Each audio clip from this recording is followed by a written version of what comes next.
ಆತ್ಮೀಯ ಸ್ಪರ್ಧಾ ಬಂಧುಗಳಿಗೆಲ್ಲ ನನ್ನ ನಮಸ್ಕಾರಗಳು. ಸ್ಪರ್ಧಾ ಮಿತ್ರರೇ, ನಾವು ಈಗಾಗಲೇ 6ನೇ ತರಗತಿ ಸಮಾಜ ವಿಜ್ಞಾನದ 1ನೇ ಪಾಠವನ್ನು ನಾವು ಅಧ್ಯಯನ ಮಾಡಿದ್ದೀವಿ. ಸೊ ಇವತ್ತಿನ ತರಗತಿಯಲ್ಲಿ ನಾವು ನಮ್ಮ ಹೆಮ್ಮೆ ರಾಜ್ಯ ಕರ್ನಾಟಕ ಅಂತ ಹೇಳಿ ಕರ್ನಾಟಕದ ಕುರಿತು ನಾವು ಇವತ್ತು ಈ ಒಂದು ತರಗತಿಯಲ್ಲಿ ನಾವು ಅಧ್ಯಯನ ಮಾಡ್ತೀವಿ. ಸೊ ಇವತ್ತಿನ ತರಗತಿಯಲ್ಲಿ ನಾವು ಅಭ್ಯಾಸಿಸಬೇಕಾದಂಥ ಪ್ರಮುಖ ಅಂಶಗಳು ಅಂತಂದರೆ ಕರ್ನಾಟಕದ ಐತಿಹಾಸಿಕ ಹಿನ್ನೆಲೆ ಅಂತಂದೇಳಿ. ಸೊ ಅದೇ ಥರನಾಗಿ ಕರ್ನಾಟಕದ ಆಡಳಿತ ವಿಭಾಗಗಳು ಕರ್ನಾಟಕದ ಆಡಳಿತ ವಿಭಾಗಗಳಂತೇಳಿ. ಸೊ ಕರ್ನಾಟಕದ ಆಡಳಿತ ವಿಭಾಗಗಳಲ್ಲಿ ಪ್ರಮುಖವಾಗಿ ಕಲಬುರಗಿ ವಿಭಾಗ, ಬೆಳಗಾವಿ ವಿಭಾಗ, ಅದೇ ಥರನಾಗಿ ಬೆಂಗಳೂರು ವಿಭಾಗ, ಮೈಸೂರು ವಿಭಾಗ. ಸೊ ಇವು 4 ವಿಭಾಗಗಳು ಇದ್ದಾವೆ. ಕರ್ನಾಟಕದ ಒಂದು ಐತಿಹಾಸಿಕ ಹಿನ್ನೆಲೆ ಕುರಿತು ತಿಳಿದುಕೊಳ್ಳೋಣ. ಕರ್ನಾಟಕ ಎಂಬ ಪದವನ್ನು ಮೊದಲು ಬಳಕೆ ಮಾಡಿದ್ದು ಎಂದರೆ ಮಹಾಭಾರತದ ಭೀಷ್ಮ ಪರ್ವ ಸಭಾಪರ್ವ ಅಂತ ಹೇಳಿ ಬರ್ತವು. ಸೊ ಅದರಲ್ಲಿ ಭೀಷ್ಮ ಪರ್ವದಲ್ಲಿ ಉನ್ನತ ಎಲ್ಕ್ಯ ಅಂದರೆ ಎತ್ತರದ ನಾಡು ಅಂತಂದೇಳಿ ಅರ್ಥ. ಉನ್ನತ ಎಲ್ಕ್ಯ ಅಂದರೆ ಎತ್ತರದ ನಾಡು ಅಂತೇಳಿ. ಸೊ ಭೀಷ್ಮ ಪರ್ವದಲ್ಲಿ ಇದರ ಒಂದು ಉಲ್ಲೇಖ ಇದ್ದು, ಅದೇ ಥರನಾಗಿ ಶಿಲಪ್ಪಾಧಿಕಾರಂ ಎಂಬ ತಮಿಳು ಕೃತಿಯಲ್ಲಿ ಮಹಾಕಾವ್ಯಗಳಲ್ಲಿ ಕರುನಾಡಿಗನ್ ಕಪ್ಪು ಮಣ್ಣಿನಿಂದ ಕೂಡಿದ ನಾಡು, ಕಮ್ಮಿತ್ತು ನಾಡು ಅಥವಾ ಎತ್ತರದ ನಾಡು ಅಂತ ಅಲ್ಲಿ ಕರುನಾಡಿಗನ್ ಅಂತ ಒಂದು ಪದದ ಉಲ್ಲೇಖ ಐತಿ. ಎಲ್ಲಿ ಶಿಲಪ್ಪಾಧಿಕಾರಂ ಎಂಬ ತಮಿಳು ಮಹಾಕಾವ್ಯದಲ್ಲಿ.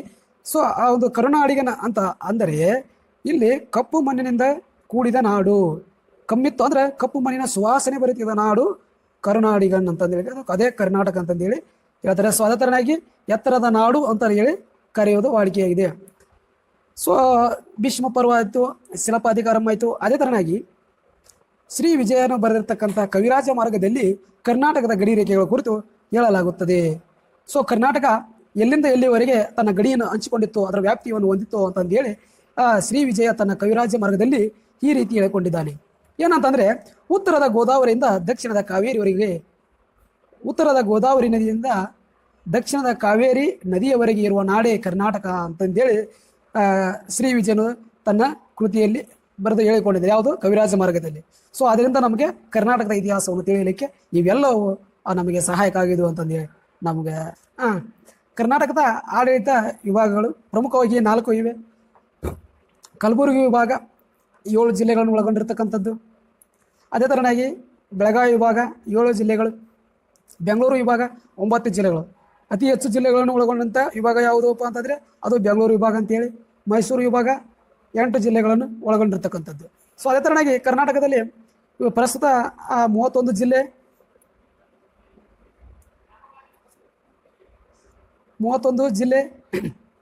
4 ಆಡಳಿತ ಕಂದಾಯ ವಿಭಾಗಗಳು, 176 + 49 ತಾಲೂಕುಗಳು ವಿಭಾಗ, 4 ಆಡಳಿತ ವಿಭಾಗ, 176, 49 ತಾಲೂಕುಗಳು ಒಳಗೊಂಡಿದೆ. ಯಾವುದು? ಕರ್ನಾಟಕ ರಾಜ್ಯ. ಅದೇ ಥರನಾಗಿ ಪ್ರತಿ ಜಿಲ್ಲೆಗೆ ಒಬ್ಬ ಡೆಪ್ಯೂಟಿ ಕಮಿಷನರ್, ಹಾಗೆ ಪ್ರತಿ ವಿಭಾಗಕ್ಕೆ ಡಿವಿಷನ್ ಕಮಿಷನರ್ ಇರುತ್ತಾರೆ. ಸೊ ಡೆಪ್ಯೂಟಿ ಕಮಿಷನರ್ ಏನು ಮಾಡಿರ್ತಾರಪ್ಪ ಅಂದ್ರೆ ಅವರು ಆ ಒಂದು ಜಿಲ್ಲೆಗಳಿಗೆ ಸಂಬಂಧ ಆಗಿರ್ತಕ್ಕಂಥವ್ರು. ಸೊ ಜಿಲ್ಲೆಗೆ ರಾಜನಾಗಿರ್ತಕ್ಕಂಥವ್ರು, ಜಿಲ್ಲೆಯ ಕುಂದುಕೊರತೆಗಳು, ಏನೇ ಒಂದು ವ್ಯವಸ್ಥೆ ಇರೋದು, ಸರ್ಕಾರದ ಯೋಜನೆಗಳನ್ನು ಜನರ ಮನೆ ಬಾಗಿಲಿಗೆ ತಲುಪಿಸುವಂಥ ಕಾರ್ಯವನ್ನು ಡೆಪ್ಯೂಟಿ ಕಮಿಷನರ್ ಮಾಡ್ತಾರೆ. ಆ ಒಂದು ಜಿಲ್ಲಾ ಆಡಳಿತವನ್ನು ನೋಡಿಕೊಳ್ಳುವಂಥವರೇ ಡೆಪ್ಯೂಟಿ ಕಮಿಷನರ್. ಸೊ ಇದಾದ ನಂತರ ಈ ಒಂದು ಪ್ರತಿ ವಿಭಾಗಕ್ಕೆ ಕೆಲವು ಡಿವಿಷನ್ ಮಿನಿಸ್ಟರ್ಗಳು ಇರ್ತಾರೆ. ಒಂದೊಂದು ವಿಭಾಗಕ್ಕೆ ಒಬ್ಬೊಬ್ಬ ಡಿವಿಷನ್ ಮಿನಿಸ್ಟರ್. ಇವ್ರು ಏನು ಮಾಡ್ತಾರೆ, ಆ ಒಂದು ವಿಭಾಗಕ್ಕೆ ಏನೇನು ಬೇಕು, ಕೇಂದ್ರ ಸರ್ಕಾರದ ಯೋಜನೆಗಳಲ್ಲಿ ತಮ್ಮ ವಿಭಾಗ, ಕೇಂದ್ರ ಸರ್ಕಾರದ ಯೋಜನೆ, ರಾಜ್ಯ ಸರ್ಕಾರದ ಯೋಜನೆಗಳಿಂದ ತಮ್ಮ ಒಂದು ವಿಭಾಗಕ್ಕೆ ಏನೇನು ಬೇಕು, ಆ ಯೋಜನೆಗಳು ಸಕಾರಗೊಳ್ಳುತ್ತವೆ ಎಲ್ಲೋ ಅನ್ನೋದಕ್ಕೆ ಪರಿಶೀಲನೆ ಮಾಡೋದಕ್ಕೆ ಒಂದು ಆಡಳಿತವನ್ನು ನೋಡುವುದು ಡಿವಿಷನ್ ಕಮಿಷನರ್ದ ಒಂದು ಕರ್ತವ್ಯ ಆಗಿರುತ್ತೆ. ಅದೇ ಥರನಾಗಿ ವಿಸ್ತೀರ್ಣದಲ್ಲಿ ಅತಿ ದೊಡ್ಡ ಜಿಲ್ಲೆ ಅಂದರೆ ಅದು ಬೆಳಗಾವಿ ಜಿಲ್ಲೆ ಅಂತಂದು ಹೇಳಿ ನೋಡ್ತೀವಿ. ವಿಸ್ತೀರ್ಣದಲ್ಲಿ ಅತಿ ಕಡಿಮೆ ಜಿಲ್ಲೆ ಅಂದರೆ ಅತಿ ಚಿಕ್ಕ ಜಿಲ್ಲೆ ಅಂತಂದರೆ ಅದು ಕೊಡಗು ಅಂತೇಳಿ. ಸೊ ಇದಿಷ್ಟು ಒಳಗೊಂಡಿರ್ತಕ್ಕಂಥದ್ದು. ಈಗ ಇವತ್ತಿನ ತರಗತಿಯಲ್ಲಿ ಏನು ಮಾಡೋಣ, ಕಲಬುರಗಿ ವಿಭಾಗದ ಕುರಿತು ಅಧ್ಯಯನ ಮಾಡೋಣ. ಕಲಬುರಗಿ, ಬೀದರ್, ಬಳ್ಳಾರಿ, ವಿಜಯನಗರ, ರಾಯಚೂರು, ಕೊಪ್ಪಳ, ಯಾದಗಿರಿ ಎಂಬ 7 ಜಿಲ್ಲೆಗಳು. ಸೊ 2021 ಅಕ್ಟೋಬರ್ 21 ಏನು ಮಾಡಿದ್ರು, ಬಳ್ಳಾರಿಯಿಂದ ವಿಭಜನೆಯಾದಂಥ ವಿಜಯನಗರವೂ ಸಹ ನಮ್ಮ ಕಲ್ಯಾಣ ಕರ್ನಾಟಕ ಅಥವಾ ಹೈದರಾಬಾದ್ ಕರ್ನಾಟಕಕ್ಕೆ ಸೇರಿದೆ ಅಂತಂದು ಹೇಳಿ ನಾವು ಹೇಳ್ಬೋದು. ಸೊ ಹಾಗಾದರೆ ಇಲ್ಲಿ ಯಾವ್ಯಾವ ಜಿಲ್ಲೆಗಳು ಯಾವ್ಯಾವ ರಚನೆ ಆದವು ಅಂತಂದು ಹೇಳಿದರೆ, 1997ರಲ್ಲಿ ರಾಯಚೂರಿನಿಂದ ಕೊಪ್ಪಳ ವಿಭಜನೆಯಾಯಿತು. ಸೊ 1997ಕ್ಕಿಂತ ಮುಂಚೆ ಈ ಒಂದು ಕೊಪ್ಪಳ ಜಿಲ್ಲೆ ಏನಿತ್ತು, ರಾಯಚೂರು ಆ ಜಿಲ್ಲೆಯಲ್ಲಿತ್ತು. ಸೊ ಅದು 1997ರಲ್ಲಿ ಅದು ವಿಭಜನೆಯಾಗಿ ಒಂದು ಸ್ವತಂತ್ರ ಜಿಲ್ಲೆಯಾಗಿ ರಚನೆಯಾಯಿತು. ಸೊ ಅದೇ ಥರನಾಗಿ 2010 ಏಪ್ರಿಲ್ 10 ಕಲಬುರಗಿಯಿಂದ ಯಾದಗಿರಿ ವಿಭಜನೆ ಆಯಿತು. ಸೊ ಕಲಬುರಗಿ ಮತ್ತು ಯಾದಗಿರಿ ಒಂದೇ ಡಿಸ್ಟಿಕ್ ಆಯಿತು. ಸೊ ಅದು ಏನಾಯಿತು, ಯಾದಗಿರಿ ಸಹ ಸಬ್ ಡಿಸ್ಟಿಕ್ ಆಯಿತು. ಯಾವಾಗ 2010 ಏಪ್ರಿಲ್ 10. ಸೊ ಅದೇ ಥರನಾಗಿ 2021 ಅಕ್ಟೋಬರ್ 2 ಹೇಳಿದ್ನಲ್ಲ. ಸೊ ಬಳ್ಳಾರಿಯಿಂದ ವಿಜಯನಗರ ವಿಭಜನೆ ಆಯಿತು. ವಿಜಯನಗರ ಸ್ವತಂತ್ರ ಒಂದು ಜಿಲ್ಲೆಯಾಗಿ ರಚನೆ ಆಯಿತು ಅಂತ ಹೇಳೋದು. ಸೊ ಅದೇ ಥರನಾಗಿ ಇದರ ಒಂದು ಬೆಳಗಾವಿ ವಿಭಾಗದ ಒಂದು ಐತಿಹಾಸಿಕ ಹಿನ್ನೆಲೆ ಏನೈತೆ ಅಂತಂದು ಹೇಳಿದರೆ, ಸೊ ಆರಂಭದಲ್ಲಿ ಮೌರ್ಯರು, ನಂತರ ಶಾತವಾಹನರು, ರಾಷ್ಟ್ರಕೂಟರು ಆಳ್ವಿಕೆ ಮಾಡಿದರು. ಸೊ ಪ್ರಾರಂಭದಾಗ ನಾವು ಒಂದು ಇತಿಹಾಸವನ್ನು ನೋಡೋದಾದ್ರೆ ಈ ಒಂದು ಬೆಳಗಾವಿ ವಿಭಾಗ ಒಂದು ಕರ್ನಾಟಕದಲ್ಲಿ ಏನು ಮಾಡಿದ್ರು, ಮೌರ್ಯರು. ಸೊ ಮೌರ್ಯರು ಅಂದ್ರೆ ಯಾಕೆ ಮೌರ್ಯರಪ್ಪ ಅಂತಂದ್ರೆ 8ನೇ ಶತಮಾನದಲ್ಲಿ ಮಾನ್ಯಕೇಟ. ಸೊ ಮಾನ್ಯಕೇಟ ಅನ್ನೋದು ಸಹ ಮೌರ್ಯರದ ಒಂದು ರಾಜಧಾನಿ ಆಗಿತ್ತು. ಸೊ ಅದೇ ಥರನೇ ಆಗಿತ್ತು. ಹಾಗಾಗಿ ಅದು ಎಲ್ಲಿ ಬರ್ತಿತ್ತು, ಕಲಬುರಗಿ ಜಿಲ್ಲೆಯೊಳಗೂ ಬರ್ತಿತ್ತು. ಸೊ ಆದ್ದರಿಂದ ನಮಗೇನು ಒಂದು ಕ್ಲಾರಿಫೈ ಆಯ್ತಪ್ಪ ಅಂದರೆ ಇಲ್ಲಿ ಮೌರ್ಯರು ಆಳ್ವಿಕೆ ಮಾಡಿದ್ದಾರೆ ಅಂತೇಳಿ, ಆಯ್ತಾ. ಸೊ ಅದೇ ಥರನಾಗಿ ಶಾತವಾಹನರು ದಕ್ಷಿಣ ಭಾರತವನ್ನು ಆಳಿದ ಮೊದಲ ರಾಜ ಮನೆತನ ಅಂದರೆ ಅದು ಶಾತವಾಹನರು, ರಾಷ್ಟ್ರಕೂಟರು ಹೀಗೆ ಮೊದಲಾದವರು ನಮ್ಮ ಒಂದು ವಿಭಾಗವನ್ನು ಆಳ್ವಿಕೆ ಮಾಡಿದ್ದಾರೆ ಎಂಬುದು ಕೆಲವು ಮೂಲಗಳಿಂದ ನಾವು ತಿಳಿಯಬಹುದು. ಸೊ ಅದೇ ಥರನಾಗಿ 12ನೇ ಶತಮಾನದಲ್ಲಿ ಕಲ್ಯಾಣಿ ಚಾಲುಕ್ಯರ ರಾಜಧಾನಿ ಬಸವ ಕಲ್ಯಾಣ. ಸೊ 12ನೇ ಶತಮಾನದೊಳಗೆ ಕಲ್ಯಾಣಿ ಚಾಲುಕ್ಯರು, ಸೊ ಕಲ್ಯಾಣಿ ಚಾಲುಕ್ಯರು, ಬಾದಾಮಿ ಚಾಲುಕ್ಯರು ಮೊದಲಾದವುಗಳು. ಬಾದಾಮಿ ಅಂದ್ರೆ ಅದು ಬಾಗಲಕೋಟೆ, ಇದು ಸಂಬಂಧಪಡಲ್ಲ, ಬೆಳಗಾವಿ ಡಿಸ್ಟಿಕ್ಗೆ ಹೋಗ್ತದೆ. ಸೊ ಅದು ಇದಕ್ಕೆ ಸಂಬಂಧಪಡ ಕಲ್ಯಾಣಿ ಚಾಲುಕ್ಯರು ಆಳ್ವಿಕೆ ಮಾಡಿದ ದಿನಕ್ಕೆ ಬಸವ ಕಲ್ಯಾಣ ಒಂದು ಸಾಕ್ಷಿಯಾಗಿದೆ. ಅದೇ ಥರನಾಗಿ ಬಹುಮನಿ ಸುಲ್ತಾನರ ರಾಜಧಾನಿ 2ನೇ ರಾಜಧಾನಿ ಆಗಿರ್ತಕ್ಕಂಥ ಯಾವ್ದು ಕಲಬುರಗಿ ಅವರು ರಾಜಧಾನಿ ಮಾಡ್ಕೊಂಡಿದ್ದರಿಂದ ಅವರು ಕರ್ನಾಟಕ ಅದು ಬೆಳಗಾವಿ ವಿಭಾಗವನ್ನು ಆಳ್ವಿಕೆ ಮಾಡುತ್ತಿದ್ದರು ಎಂಬುದನ್ನು ತಿಳಿಸುತ್ತದೆ. ನಂತರ ಏನು ಮಾಡ್ತಾನೆ, ಹೈದರಾಬಾದ್ ನಿಜಾಮನ್ ಏನು ಮಾಡ್ತಾನೆ, ಇದನ್ನು ಕಲಬುರಗಿ ವಿಭಾಗವನ್ನು ವಶಪಡಿಸ್ಕೊತಾನೆ, ಅವನ ವಶದಲ್ಲಿರುತ್ತೆ. ಸೊ ಅದಾದ ನಂತರ ನಮ್ಮ ಉಕ್ಕಿನ ಮನುಷ್ಯ, ಭಾರತದ ಉಕ್ಕಿನ ಮನುಷ್ಯ ಅಂತಂದೇಳಿ ಸರ್ದಾರ್ ವಲ್ಲಭಾಯಿ ಪಟೇಲ್ ಅವ್ರನ್ನ ಕರಿತೀವಿ. ಸೊ ಅವ್ರು ಏನು ಮಾಡ್ತಾರೆ, ನಮಗೆ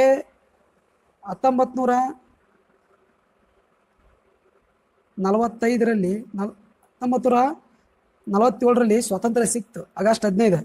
ಸೊ ಅವಾಗೆ ನಮ್ಮ ಕಲಬುರಗಿ ವಿಭಾಗ ಏನೋ ಹೈದರಾಬಾದ್ ಕರ್ನಾಟಕ ಅಂತೇಳಿ ಕರಿತೀವಲ್ಲ, ಸೊ ಆ ವಿಭಾಗ ಸ್ವತಂತ್ರಗೊಂಡಿದ್ದಿಲ್ಲ. ಹಾಗಾಗಿ ಏನು ಮಾಡಿದರು, ಇಲ್ಲಿ ಕೆಲವಷ್ಟು ಹೈದರಾಬಾದ್ ಕರ್ನಾಟಕ ವಿಮೋಚನೆ ಚಳವಳಿ ನಡೀತು. 1948 ಸೆಪ್ಟೆಂಬರ್ 17 ಆಪರೇಷನ್ ಫಾಲೋ ಅಂತಂದೇಳಿ ಆಪರೇಷನ್ ಮಾಡಿದಾಗ ಸೊ ಆಟೋಮೆಟಿಕ್ಲೇ ಏನು ಮಾಡ್ತಾನೆ, ಹೈದರಾಬಾದ್ ನಿಜಾಮ ಭಾರತ ಸಂಸ್ಥಾನ ಒಕ್ಕೂಟಕ್ಕೆ ಸೇರ್ತಾನೆ. ಆವಾಗ ನಮಗೆ ಹೈದರಾಬಾದ್ ಕರ್ನಾಟಕ ಸ್ವಾತಂತ್ರ್ಯ ಹೋಗ್ತದೆ. ಇದಾದ ನಂತರ ಮದ್ರಾಸ್ ಪ್ರಾಂತ್ಯಕ್ಕೆ ಸೇರಿದ ಬಳ್ಳಾರಿ ನಂತರ ದಿನಗಳಲ್ಲಿ ಕಲಬುರಗಿಯನ್ನು ಸೇರಿತು. ಸೊ ಮದ್ರಾಸ್ ಪ್ರಾಂತ್ಯಕ್ಕೆ ಸೇರಿರ್ತಕ್ಕಂಥ ಒಂದು ಜಿಲ್ಲೆ ಯಾವುದಪ್ಪ ಅಂದ್ರೆ ಬಳ್ಳಾರಿ. ಕೇಳ್ತಾರೆ ಎಕ್ಸಾಮ್ಗಳಲ್ಲಿ. ಸ್ವಾತಂತ್ರ್ಯ ಸಿಕ್ಕರೂ ಸಹ 1948 ಮುಂಚೆ ಬಳ್ಳಾರಿ ಯಾವ ಪ್ರಾಂತ್ಯಕ್ಕೆ ಸೇರಿತ್ತು ಅಂತಂದೇಳಿ ಕೆಲವಷ್ಟು ಬಾರಿ ಕ್ವಶನ್ ಆಗಿದೆ. ಸೊ ನೀವು ಅದನ್ನು ಸ್ವಲ್ಪ ಗಮನದಲ್ಲಿ ಇಟ್ಕೋಬೇಕಾಗುತ್ತೆ. ಇದಾಯ್ತು. ಇದಾದ ನಂತರ ವಿಭಾಗೀಯ ಕೇಂದ್ರ ಅಂದ್ರೆ ಒಂದು ಕೇಂದ್ರ, ಈ ಬೆಳಗಾವಿ ವಿಭಾಗದ ಒಂದು ಕೇಂದ್ರ ಕಚೇರಿ ಎಲ್ಲೈತಿ, ಹೆಡ್ ಕ್ವಾರ್ಟರ್ ಎಲ್ಲೈತಪ್ಪ ಅಂದರೆ ಅದು ಕಲಬುರಗಿಯಲ್ಲಿ ಹೆಡ್ ಕ್ವಾರ್ಟರ್. ಸೊ ಅಲ್ಲಿ ನಂತರ ಆ ವಿಭಾಗೀಯ ಅಧಿಕಾರಿಗಳು ಇರ್ತಾರೆ, ಡಿವಿಷನ್ ಮಿನಿಸ್ಟರ್ ಅಂತೇಳಿ. ಸೊ ಆ ಡಿವಿಷನ್ ಮಿನಿಸ್ಟರ್ ಏನು ಮಾಡ್ತಾರೆ, ತಮ್ಮ ಜಿಲ್ಲೆಗಳಿಗೆ ಏನೇನೇ ಅವಶ್ಯಕತೆ ಇರುತ್ತೆ ಸೊ ಅವರಿಗೆಲ್ಲ ಆ ಒಂದು ವ್ಯವಸ್ಥೆಯನ್ನು ಮಾಡ್ತಾರೆ. ಸೊ ಅವ್ರ ಜಿಲ್ಲಾಧಿಕಾರಿಗಳನ್ನ ಏನು ಮಾಡ್ತಾರೆ, ತಮ್ಮ ತಾಲೂಕುಗಳಿಗೆ, ತಮ್ಮ ಜಿಲ್ಲೆಗಳಿಗೆ ಬೇಕಾದಂಥ ಡಿವಿಷನ್ ಯಂತ್ರ ತಗೊಂಡು ಇಲ್ಲಿ ಒದಗಿಸುವಂಥ ಪ್ರಯತ್ನವನ್ನು ಮಾಡ್ತಾರೆ. ಇದಾದ ನಂತರ ಹೈದರಾಬಾದ್ ಕರ್ನಾಟಕ ವಿಮೋಚನೆ ಹೋರಾಟ ನಡೀತಿದೆ.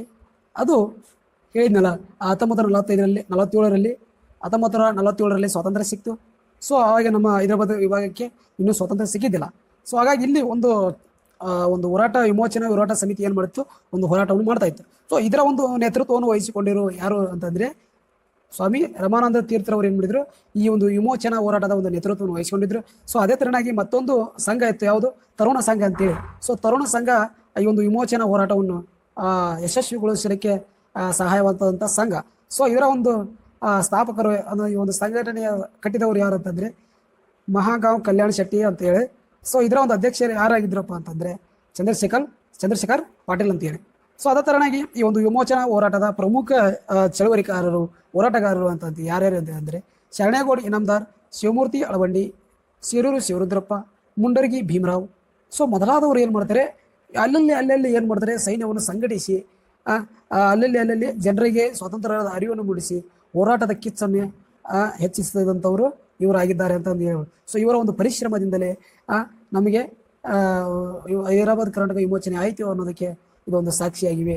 ಸೊ ಇಲ್ಲಿ ಯಾವ ರೀತಿಯಾಗಿ ಒಂದು ಶೋಷಣೆ ಆಗ್ತೈತಪ್ಪ ಅಂತಂದ್ರೆ, ಸ್ವಾತಂತ್ರ್ಯ ಸಿಕ್ಕರೂ ಸಹ ಈ ರಜಾಕರು ಅಂತ ಇದ್ದಾರಲ್ಲ, ಇವ್ರು ಏನು ಮಾಡ್ತಿದ್ರು, ಶಿಕ್ಷಕಲ್ಲಿ ಏನು ಮಾಡ್ತಿದ್ರು, ಹೆಣ್ಮಕ್ಳನ್ನ ಅತ್ಯಾಚಾರ ಮಾಡೋದು, ಹೆಣ್ಮಕ್ಳ ಮೇಲೆ ದೌರ್ಜನ್ಯ ಮಾಡೋದು. ಮತ್ತೆ ಹೊಲದಲ್ಲಿ ರಾಶಿಗಳು ಇರ್ತವೆ ನೋಡು, ರಾಶಿ ಇದ್ರೆ ಮನೆಯಲ್ಲಿ ಏನೋ ಇದೆ, ಸಂಪತ್ತು ಇರಲಿ, ಹಣ, ಒಡವೆ, ಆಭರಣಗಳು ಏನೇ ಸಿಗಲಿ, ಕೈ ಸಿಕ್ಕಿದ್ದು ಏನು ಮಾಡ್ತಿದ್ದು, ಬಂದು ದೋಚ್ಕೊಂಡು ಹೋಗ್ಬಿಡ್ತಿದ್ದು. ಸೊ ಇವರು ಒಂದು ರಜಾಕರ ಹಾವಳಿ ಜಾಸ್ತಿ ಇತ್ತು. ಇವ್ರು ರಜಾಕರು ಯಾರು ಅಂತಂದ್ರೆ ನಿಜಾಮನ ಖಾಸಗಿ ಸೈನ್ಯ ಆಗಿತ್ತು. ಸೊ ನಿಜಾಮ್ ಏನು ಮಾಡಿದ್ನ, ರಜಾಕರಿಗೆ ಯಾವುದೇ ಸಂಬಳವನ್ನು ಕೊಡ್ತಾ ಇರಲಿಲ್ಲ. ಸೊ ಅವ್ರು ಏನು ಮಾಡ್ತಿದ್ರು, ಸಿಕ್ಕಲ್ಲೇ ಜನರ ಒಂದು ಸಂಪತ್ತನ್ನು ಒಳ್ಳೆ ಹೊಡಿತಿದ್ರು. ಅವ್ರದ್ದೇ ಅದ ಒಂದು ಸಂಬಳ ಆಗಿತ್ತು. ನಾ ಹೇಳಿದ್ನಲ್ಲ, ಆಪರೇಷನ್ ಫೋಲೋ ಎಂಬ ಒಂದು ಆಪರೇಷನ್ ಮೂಲಕ 1948 ಸೆಪ್ಟೆಂಬರ್ 17 ಸರ್ದಾರ್ ವಲ್ಲಭಭಾಯಿ ಪಟೇಲ್ ಅವರ ನೇತೃತ್ವದಲ್ಲಿ ಏನಾಯಿತು, ಒಂದು ಸೈನ್ಯ ಬರುತ್ತೆ. ಸೊ ಅವಾಗ ಆಟೋಮೆಟಿಕ್ಲಿ ಅಕ್ಷೇಷನ್ ಅಂತ ಒಂದು ಲೆಟರ್, ಆ ಒಂದು ಪತ್ರಕ್ಕೆ ಯಾರು ನಿಜಾಮನ ಸಹಿ ಮಾಡ್ತಾನೆ, ಈ ಒಂದು ಹೈದರಾಬಾದ್ ಕರ್ನಾಟಕ ಭಾರತ ಸಂಸ್ಥಾನವನ್ನು ಸೇರುತ್ತದೆ ಅಂತೇಳಿ. ಸೊ ಅದೇ ತರನಾಗಿ ಅಟ್ಟಿ ಚಿನ್ನದ ಗಣಿಯಲ್ಲಿ ಯಥೇಚ್ಛವಾಗಿ ಚಿನ್ನ ಸಿಗುತ್ತದೆ. ಈ ಒಂದು ಕರ್ನಾಟಕದಲ್ಲಿ ಕಂಡುಬರುವಂತಹ ಪ್ರಮುಖ ಖನಿಜಗಳು ಯಾವುವು?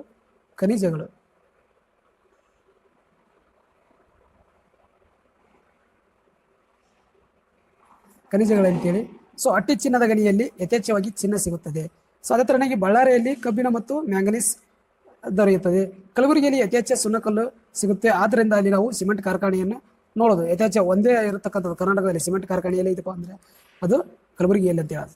ಸೊ ಅದೇ ತರನಾಗಿ ನಮ್ಮ ಒಂದು ಈ ವಿಭಾಗದಲ್ಲಿ ವನ್ಯಮೃಗ ಧಾಮಗಳು ಎಲ್ಲೆಲ್ಲಿ ಯಾವ ವನ್ಯಮೃಗದ ಧಾಮಗಳು ಇವೆ ಅಂತಂದೇಳಿ ನೋಡೋದಾದರೆ, ದರೋಜಿ ಕರಡಿ ಧಾಮ ಅದು ಎಲ್ಲಿದೆ? ಬಳ್ಳಾರಿಯಲ್ಲಿದೆ. ತೋಳ ಧಾಮ ಬಂಕಾಪುರ, ಮತ್ತು ಬೋನಾಳ ಪಕ್ಷಿಧಾಮ ಯಾದಗಿರಿ. ಇತ್ತೀಚೆಗೆ PC ಸಿವಿಲ್ ಡೇರಲ್ಲಿ ಅತ್ಯಚ್ಛವಾಗಿ ಪ್ರಶ್ನೆಗಳು ಬರ್ತಕ್ಕಂಥದ್ದು ಈ ಬೋನಾಳ ಪಕ್ಷಿಧಾಮ ಮೇಲೆ. ಸೊ ಇಲ್ಲಿ ವಾಸವಿರ್ತಕ್ಕಂಥ ಪಕ್ಷಿ ಯಾವ ಅಂದರೆ ಬೆಳ್ಳಕ್ಕಿ ಅಂತ ಹೇಳಿ. ಸೊ ಬೋನಾಳ ಪಕ್ಷಿಧಾಮ ಯಾದಗಿರಿಯಲ್ಲಿ, ತೋಳಧಾಮ ಇತ್ತೀಚೆಗೆ ಮಾಡಿರ್ತಕ್ಕಂಥ ಬಂಕಾಪುರ ಕೊಪ್ಪಳ ಜಿಲ್ಲೆ, ದರೋಜಿ ಕರಡಿಧಾಮ ಬಳ್ಳಾರಿಯಲ್ಲಿ. ಸೊ ಇವು ಇಂಪಾರ್ಟೆಂಟ್ ಆಗಿವು, ನೋಡ್ಕೊಳ್ರಿ.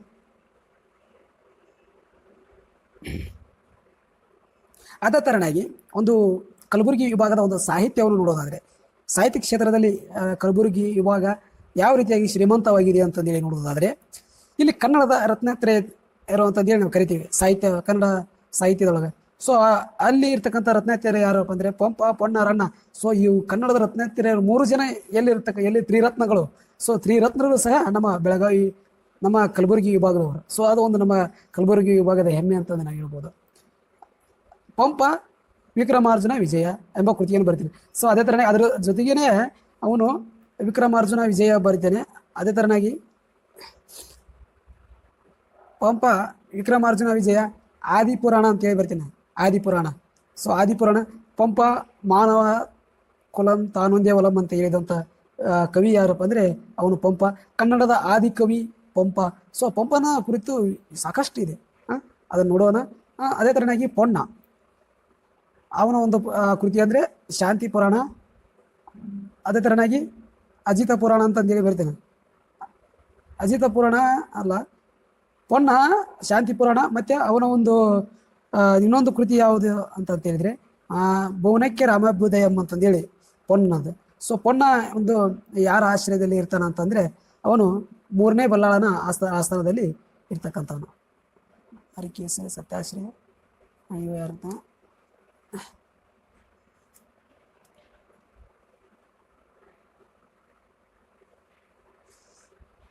ಪೊನ್ನನ ಒಂದು ಕೃತಿಗಳು ಯಾವ್ಯಾವು ಅಂತಂದರೆ ಶಾಂತಿನಾಥ ಪುರಾಣ ಮತ್ತು ಭುವನಕ್ಕೆ ರಾಮಾಭ್ಯುದಯ ಅಂತಂದೇಳಿ. ಸೊ ಕನ್ನಡ ರತ್ನತ್ರಯರಲ್ಲಿ 2ನೇ ಕವಿ ಯಾರಂತ ಪ್ರಶ್ನೆ ಬಂದರೆ ನೀವು ಪೊನ್ನನ ಹೆಸರು ಬರೀಬೇಕು. ಅದೇ ಥರನಾಗಿ ರನ್ನ ಅಂತೇಳಿ. ಸೊ ರನ್ನ ಇವನು ರಾಷ್ಟ್ರಕೂಟರ ಆ ಒಂದು ಆಶ್ರಯದಲ್ಲಿ ಇರ್ತಾನೆ. ಯಾರು? ರನ್ನ. ಸತ್ಯಾಶ್ರಯ ಅಂತೇಳಿ ಬರ್ತಾನೆ. ಸೊ ಸತ್ಯಾಶ್ರಯ ಆಸ್ಥಾನದಲ್ಲಿ ಇರ್ತಕ್ಕಂಥವ್ನು. ಸೊ ಅದೇ ಥರನಾಗಿ ಶ್ರೀ ವಿಜಯ ಕವಿರಾಜ ಮಾರ್ಗ. ಸೊ ಶ್ರೀ ವಿಜಯ ಒಂದು ಬಹಳ ಒಂದು ಶ್ರೇಷ್ಠ. ಯಾಕಂತ ಹೇಳಿದರೆ ಅವನು ಒಂದು ಕರ್ನಾಟಕದ ಗಡಿ ರೇಖೆಯನ್ನು ಹೇಳ್ತಕ್ಕಂಥ ಒಂದು ಶ್ಲೋಕ ಇದೆಯಲ್ಲ. ಸೊ ಅದರಿಂದ ನಾವು ಕರ್ನಾಟಕವನ್ನು ಗುರುತಿಸಲಿಕ್ಕೆ ಸಾಧ್ಯ. ಸೊ ಹಾಗಾಗಿ ಶ್ರೀ ವಿಜಯನಿಗೆ ಎಷ್ಟು ಥ್ಯಾಂಕ್ಸ್ ಹೇಳಿದ್ರೆ ಸಾಕಾಗಲ್ಲ. ಸೊ ಅದೇ ಥರನಾಗಿ ಒಂದು ಕಲ್ಯಾಣದ ಕ್ರಾಂತಿ ಆಗುತ್ತೆ 12ನೇ ಶತಮಾನದಲ್ಲಿ. ಸೊ ಆ ಕ್ರಾಂತಿ ಏಕೆ ನೀಡಿತ್ತು, ಯಾರ್ಯಾರೆಲ್ಲ ಆ ಕ್ರಾಂತಿಯಲ್ಲಿ ಭಾಗವಹಿಸಿದರು, ಕ್ರಾಂತಿಯ ಪರಿಣಾಮ ಏನಾಯ್ತು ಅನ್ನೋದನ್ನು ನೋಡೋಣ. 12ನೇ ಶತಮಾನದ ಸಮಾಜ ಸುಧಾರಣಾ ಚಳವಳಿ ಅಂತ ಹೇಳಿ ಕರಿತೀವಿ. ಸೊ ಇವು ಕಲ್ಯಾಣದ ಕ್ರಾಂತಿ ಏನಂತ ಕರಿತಾರೆ ಅಂದರೆ 12ನೇ ಶತಮಾನದ ಸಮಾಜ ಸುಧಾರಣಾ ಚಳವಳಿ ಅಂತೇಳಿ. ಸೊ ಅದೇ ತರನಾಗಿ ಇದರ ಒಂದು ನೇತೃತ್ವವನ್ನು ವಹಿಸಿಕೊಂಡವರು ಯಾರಪ್ಪ ಅಂತಂದ್ರೆ ಬಸವಣ್ಣನವರು ಅಂತೇಳಿ. ಸೊ ಇದು ನಡೆದದ್ದು ಕಲಬುರಗಿ ಜಿಲ್ಲೆಯಲ್ಲಿ. ಬಸವ ಕಲ್ಯಾಣದಲ್ಲಿ ಹಿಂದಿನ ಬೀದರ್ ಜಿಲ್ಲೆಯಲ್ಲಿ ಇರ್ತಕ್ಕಂಥದ್ದು. ಬಸವ ಕಲ್ಯಾಣ ಎಲ್ಲಿ ಇತ್ತಪ್ಪ ಅಂತಂದು ಲೊಕೇಶನ್ ನೋಡಿದ್ರೆ ಹಿಂದಿನ ಬೀದರ್ ಜಿಲ್ಲೆಯಲ್ಲಿ ಇರ್ತಕ್ಕಂಥದ್ದು ಬಸವ ಕಲ್ಯಾಣ ಇವತ್ತಿನ ದಿನಮಾನಗಳಲ್ಲಿ ಒಂದು ತಾಲೂಕಾಗಿ ಪರಿವರ್ತನೆಗೊಂಡಿದೆ. ಸೊ ಅದೇ ತರನಾಗಿ ಪ್ರಮುಖ ವಚನಕಾರರು ಯಾರಪ್ಪ ಅಂತಂದ್ರೆ ಅಲ್ಲಮ ಪ್ರಭು, ಜೇಡರ ದಾಸಿಮಯ್ಯ, ಅಕ್ಕಮಹಾದೇವಿ, ಮಡಿವಾಳ ಮಾಚಿದೇವ, ಮಾದರ ಚೆನ್ನಯ್ಯ, ಕುರುಬರು ಮುತ್ತಣ್ಣ, ಇನ್ನು ಕಸ ಹೊಡೆಯುವ ಸತ್ಯಕ್ಕ ಮೊದಲಾದವರು ಏನ್ ಮಾಡ್ತಾರೆ, ಈ ಒಂದು ವಚನಕಾರರು ಕಲ್ಯಾಣ ಕ್ರಾಂತಿಯಲ್ಲಿ ಭಾಗವಹಿಸುತ್ತಾರೆ.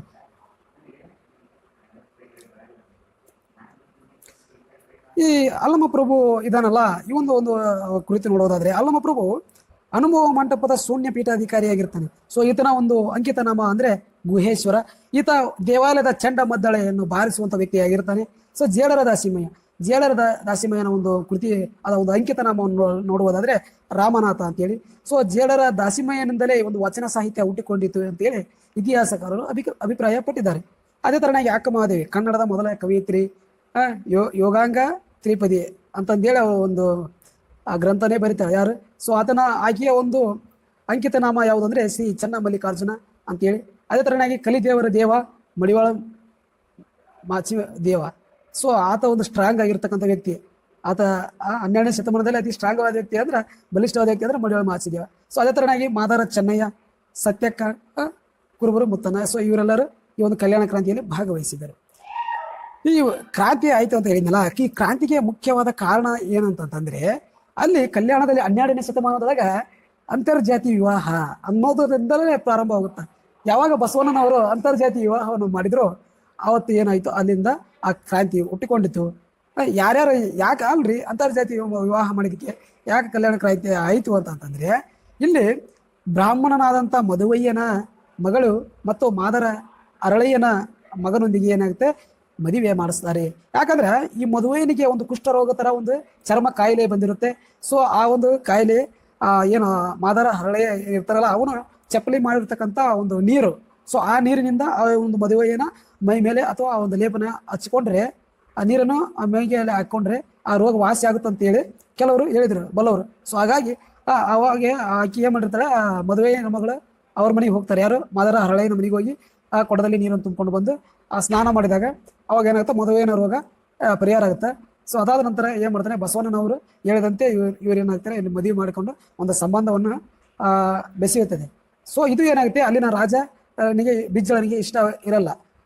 ಮತ್ತೆ ಬಸವಣ್ಣವರು ಕೆಲವಷ್ಟು ಮಂದಿ ಸೇರಿಸಿರ್ತಾರೆ, ಕೆಲವಷ್ಟು ಮಂದಿ ಅದನ್ನ ತಿರಸ್ಕಾರ ಮಾಡಿರ್ತಾರೆ. ಸೊ ಹಾಗಾಗಿ ಅಲ್ಲಿ ಏನಾಗುತ್ತೆ ಅವರು ತಪ್ಪು ಸಂದೇಶವನ್ನು ತಿಳಿಸಿ ಏನ್ ಮಾಡ್ತಾರೆ ರಾಜನಿಗೆ ಹೇಳ್ತಾರೆ. ಬಸವಣ್ಣನ ಸಮಾಜದ ಒಂದು ಶಾಂತಿಯನ್ನು ಅಸ್ತವ್ಯಸ್ತ ಮಾಡ್ತಾ ಇದ್ದಾನೆ, ಆತ ಸಮಾಜದ ದಿಕ್ಕನ್ನು ತಪ್ಪಿಸ್ತಾ ಇದ್ದಾನೆ, ನಮ್ಮ ಸಂಪ್ರದಾಯ ಎಲ್ಲ ಆಚರಣೆಗಳನ್ನ ಬ್ರೇಕ್ ಮಾಡ್ತಾ ಇದ್ದಾನೆ, ಹಾಗಾಗಿ ಆತ ಮೇಲೆ ಆಕ್ಷನ್ ತಗೋರಿ ಅಂತ ಹೇಳಿದಾಗ ಆತನಿಗೆ ಒಂದು ಗಡಿಪಾರ ಆಗುತ್ತೆ. ಸೊ ಅಲ್ಲಿ ಏನಾಗುತ್ತೆ ಗಡಿಪಾರಾದಾಗ ಅಲ್ಲಿನ ವಚನಕಾರರು ಏನು ಮಾಡ್ತಾರೆ, ಈ ಒಂದು ತೀರ್ಪಿನ ವಿರುದ್ಧವಾಗಿ ದಂಗೆ ಹೇಳ್ತಾರೆ. ಸೊ ದಂಗೆ ಎದ್ದಾಗ ಇಲ್ಲಿ ಮದುವಯ್ಯ ಮಗಳು ಮಾದರ ಅರಳೆಯನ ಮಗಳು ಇವರು ಎಲ್ಲ ಒಂದು ಎರಡು ಫ್ಯಾಮಿಲಿನ ಏನ್ ಮಾಡ್ತಾರೆ ಕುದುರೆಗೆ ಕಟ್ಟಿ ಹಗ್ಗ ಕಟ್ಟಿ ಎಳ್ಸ್ಕೊಂಡು ಹೋಗಿ ಸಾಯಿಸ್ತಾರೆ. ಮತ್ತೆ ಇವರನ್ನ ಕಣ್ಣನ್ನು ಕಿಳಿಸಿರ್ತಾರೆ ಅದಕ್ಕೆ ಮುಂಚೆಗೆ. ಸೊ ಇಂಥ ಒಂದು ಶಿಕ್ಷೆಯನ್ನು ಕೊಟ್ಟಿರ್ತಾರೆ. ಸೊ ಬಸವಣ್ಣನವರ ಒಂದು ಐಕ್ಯವಾದ ಸ್ಥಳ ಯಾವುದಂದ್ರೆ ಅದು ಕೂಡ್ಲ ಸಂಗಮ ಅಂತ ಹೇಳಿ. ಅದೇ ತರನಾಗಿ ಶಿಕ್ಷಣ ಕ್ಷೇತ್ರದಲ್ಲಿ ಕಲಬುರಗಿ ವಿಭಾಗ ಯಾವ ರೀತಿಯಾಗಿತ್ತಪ್ಪ ಅಂತಂದ್ರೆ ಕೇಂದ್ರೀಯ ವಿಶ್ವವಿದ್ಯಾಲಯ ಕಲಬುರಗಿಯಲ್ಲಿದೆ. ಸೆಂಟ್ರಲ್ ಯೂನಿವರ್ಸಿಟಿ ಎಲ್ಲೈತಪ್ಪ ಅಂದ್ರೆ ಅದು ಕಲಬುರಗಿಯಲ್ಲಿ. ಅದೇ ತರನಾಗಿ ವಿಜಯನಗರ ಶ್ರೀಕೃಷ್ಣ ದೇವರಾಯ ವಿಶ್ವವಿದ್ಯಾಲಯ ಬಳ್ಳಾರಿ. ಸೊ 2010ರಲ್ಲಿ ಪ್ರಾರಂಭವಾದಂಥ ಒಂದು ವಿಶ್ವವಿದ್ಯಾಲಯ ಯಾವುದು VSKUB ಅಂತೇಳಿ. ಕೃಷಿ ವಿಶ್ವವಿದ್ಯಾಲಯ ಎಲ್ಲೈತೆ ಅಂದರೆ ಅದು ರಾಯಚೂರಲ್ಲಿ ಐತಿ. ಕನ್ನಡ ವಿಶ್ವವಿದ್ಯಾಲಯ ಹಂಪಿ. ಪಶುಸಂಗೋಪನಾ ಮತ್ತು ಮೀನುಗಾರಿಕೆ ವಿಶ್ವವಿದ್ಯಾಲಯ ಇತ್ತೀಚೆಗೆ ಸ್ಥಾಪನೆಯಾದಂಥ ಒಂದು ವಿಶ್ವವಿದ್ಯಾಲಯ ಯಾವುದು ಪಶುಸಂಗೋಪನೆ ಮತ್ತು ಮೀನುಗಾರಿಕೆ ವಿಶ್ವವಿದ್ಯಾಲಯ, ಅದು ಬೀದರಲ್ಲಿದೆ ಆಯ್ತಾ. ಅದೇ ತರನಾಗಿ ಶೈಕ್ಷಣಿಕ ಪ್ರವಾಸ ಸ್ಥಳಗಳು ಯಾವುವಪ್ಪ ಈ ಒಂದು ವಿಭಾಗದ ಅಲ್ಲಿ ನೋಡೋದಾದ್ರೆ ಬುದ್ಧ ವಿಹಾರ, ಇದು ಕಲಬುರಗಿಯಲ್ಲಿ ಕಂಡು ಬರ್ತಕ್ಕಂಥದ್ದು. ಕಲಬುರಗಿ ಸಿಟಿ ದಾಟಿ 2-3 ಕಿಲೋಮೀಟರ್ ದೂರದಲ್ಲಿ ಇರ್ತಕ್ಕಂಥದ್ದು. ಸೊ ಮಲ್ಲಿಕಾರ್ಜುನ್ ಖರ್ಗೆ ಅವರು ಒಂದು ಅವಧಿಯೊಳಗೆ ಅದು ನಿರ್ಮಾಣ ಆಗಿರ್ತಕ್ಕಂಥದ್ದು. ಅದೇ ತರನಾಗಿ ಹಂಪಿ ವಿಜಯನಗರ, ಅಂಜನಾದ್ರಿ ಬೆಟ್ಟ, ಕೊಪ್ಪಳ, ಹಂಪಿಯಲ್ಲಿ ಇರುತ್ತೆ, ವಿಜಯನಗರದ ಅಂಜನಾದ್ರಿ ಬೆಟ್ಟ, ಗಂಗಾವತಿ ಕೊಪ್ಪಳ ಜಿಲ್ಲೆಯೊಳಗೆ. ಅದೇ ಥರನಾಗಿ ಗವಿಮಠ, ಪಾಲ್ಕಿಗುಂಡ ಅದು ಕೊಪ್ಪಳದಲ್ಲಿ ಬರ್ತದೆ. ಮಹಾದೇವ ದೇವಾಲಯಗಳ ಚಕ್ರವರ್ತಿ ಇಟಗಿ, 6ನೇ ವಿಕ್ರಮಾದಿತ್ಯ ನಿರ್ಮಿಸಿರ್ತಕ್ಕಂಥ ದೇವಾಲಯ, ಕನಕಾಚಲ ದೇವಾಲಯ, ಕನಕಗಿರಿ. ಸೊ ಇವೆಲ್ಲ ಶೈಕ್ಷಣಿಕ ಪ್ರವಾಸ ಸ್ಥಳಗಳು ಅಂತ ಹೇಳ್ಬೋದು. ಅದೇ ಥರನಾಗಿ ಈ ಒಂದು ವಿಭಾಗದಲ್ಲಿ ಕಂಡು ಬರ್ತಕ್ಕಂಥ ಕಲೆಗಳನ್ನು ನೋಡೋದಾದರೆ ಬೀದರಿ ಕಲೆ ಬೀದರ್ನಲ್ಲಿ, ಕಿನ್ನಾಳ ಕಲೆಯನ್ನು ಅದು ಕಿನ್ನಾಳ ಕಲೆ ಕಿನ್ನಾಳೆಯಲ್ಲಿ ಕೊಪ್ಪಳ ತಾಲೂಕಿನಲ್ಲಿ, ಕೊಪ್ಪಳ ಜಿಲ್ಲೆ. ರೈಸ್ ಪಾರ್ಕ್ ಕಾರಟಗಿ ಕೊಪ್ಪಳ ಜಿಲ್ಲೆಯೊಳಗೆ ಬರ್ತಕ್ಕಂಥದ್ದು. ಅನುಭವ ಮಂಟಪ ಬಸವ ಕಲ್ಯಾಣ ಬೀದರ್ನಲ್ಲಿ. ಇವು ಏನಪ್ಪ ಯಥೇಚ್ಛವಾಗಿರ್ತಕ್ಕಂಥ ಮಾಹಿತಿ ಅಂತಂದು ಹೇಳ್ತೀವಿ. ಅದೇ ಥರನಾಗಿ ಮುಂದಿನ ಸ್ಲೈಡಲ್ಲಿ ಈ ವಿಭಾಗದ ಒಂದು ರಾಷ್ಟ್ರೀಯ ಶಾಲೆಗಳು ಯಾವ್ಯಾವು ಅಂತಂದರೆ 1907ರಲ್ಲಿ ನೂತನ ವಿಶ್ವವಿದ್ಯಾಲಯ ಕಲಬುರಗಿ. ಸೊ ಮೊದಲ ಒಂದು ವಿದ್ಯಾಲಯ ಒಂದು ರಾಷ್ಟ್ರೀಯ ಶಾಲೆ ಅಂದರೆ ಅದು ನೂತನ ವಿದ್ಯಾಲಯ ಕಲಬುರಗಿ ಅಂತೀವಿ. ಸೊ ಅದೇ ಥರನಾಗಿ ಹೊಸ ಮನೆಯ ರಾಷ್ಟ್ರೀಯ ಶಾಲೆ ಎಲ್ಲಿ ಬರ್ತಾ ಚಿಂಚೋಳಿಯಲ್ಲಿ ಕಂಡು ಬರ್ತಕ್ಕಂಥದ್ದು. 1922ರಲ್ಲಿ ವಿದ್ಯಾನಂದ ಗುರುಕುಲ 100 ವರ್ಷ ಇತಿಹಾಸ ಉಳಿರ್ತಕ್ಕಂಥ ವಿದ್ಯಾಲಯಗಳು ಇವೆಲ್ಲ. ಅದೇ ಥರನಾಗಿ 1922ರಲ್ಲಿ ಹಮ್ದರ್ದ್ ರಾಷ್ಟ್ರೀಯ ಶಾಲೆ ರಾಯಚೂರಲ್ಲಿ ಕಂಡು ಬರ್ತಕ್ಕಂಥ ಶಾಂತಿವೇರಿ ಗೋಪಾಲ್ರು ಅಂತಂದೇಳಿ ಬರ್ತಾರೆ. ಸೊ ಅವರು ರಾಯಚೂರು ಅಲ್ಲ ಪಂಡಿತ್ ತಾರನಾಥ್ ಅವರೇ ಈ ಹಮ್ದರ್ದ್ ಶಾಲೆಯಲ್ಲಿ ಒಂದು ನೇತೃತ್ವವನ್ನು ವಹಿಸ್ಕೊಂಡಿರ್ತಾರೆ. 1922ರಲ್ಲಿ ಹಮ್ದರ್ದ್ ರಾಷ್ಟ್ರೀಯ ಶಾಲೆ ಪಂಡಿತ್ ತಾರನಾಥ್ ಅವರು ಬರ್ತಾರಲ್ಲ, ಸೊ ಆ ಒಂದು ರಾಯಚೂರಲ್ಲಿ. ಇವೆಲ್ಲ 4 ರಾಷ್ಟ್ರೀಯ ಶಾಲೆಗಳು ಈ ವಿಭಾಗದಲ್ಲಿ. ಇಷ್ಟು ಈ ಒಂದು ವಿಭಾಗದ ಮಾಹಿತಿ ಆಯಿತು. ಸೊ ನಾವು ಮುಂದಿನ ತರಗತಿಯಲ್ಲಿ ನಾವೇನು ಮಾಡೋಣ, ಬೆಂಗಳೂರು, ಬೆಳಗಾವಿ, ಮೈಸೂರು ವಿಭಾಗದ ಒಂದು ಮಾಹಿತಿಯನ್ನು ತಿಳ್ಕೊಳ್ಳೋಣ. ಸೊ ಎಲ್ಲರಿಗೆ ಕೇಳ್ಕೊಳ್ಳೋದು ಏನಪ್ಪ ಅಂತಂದರೆ, ದಯವಿಟ್ಟು ಮಾತೃಭಾಷೆ ರಕ್ಷತಿ ರಕ್ಷಿತ ಈ ಒಂದು ಕೊಟೇಶನ್ ನೋಡ್ರಿ ಇಲ್ಲಿ. ನಮ್ಮ ಈ ಒಂದು ಕೊಟೇಶನ್ ನೋಡ್ರಿ, ಮಾತೃಭಾಷೆ ರಕ್ಷತಿ ರಕ್ಷತಃ. ಮಾತೃಭಾಷೆಯ ನಮ್ಮನ್ನು ರಕ್ಷಣೆ ಮಾಡ್ತೈತಿ. ಸೊ ಹಾಗಾಗಿ ಎಲ್ಲರೂ ಕನ್ನಡವನ್ನು ಕಲೀರಿ, ಕನ್ನಡವನ್ನು ಉಳಿಸಿ ಬೆಳೆಸಿ, ಕನ್ನಡಕ್ಕಾಗಿ ಕೈ ಕಲ್ಪವೃಕ್ಷವಾಗುವುದು ಅಂತಂದೇಳಿ ಕವಿಗಳು ಹೇಳಿದ್ದಾರೆ. ಸೊ ಹಾಗಾಗಿ ಎಲ್ಲರೂ ಒಂದು ಕನ್ನಡ ಏಳಿಗೆಗೆ ನಾವು ಶ್ರಮಿಸೋಣ ಅಂತ ಹೇಳ್ತಾ ಮುಂದಿನ ತರಗತಿಯಲ್ಲಿ ಭೇಟಿಯಾಗುತ್ತೇನೆ. ನಮಸ್ಕಾರಗಳು.